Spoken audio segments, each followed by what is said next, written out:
We'll guide you through how to use Dropbox on Windows 11.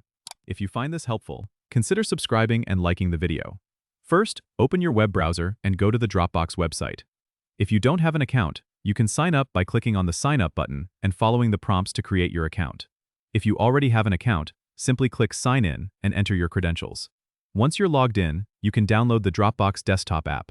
Click on your profile icon at the top right, select Install from the dropdown, and choose Desktop App. Follow the instructions to download and install the app on your computer. After installation, open the Dropbox app and log in with your credentials.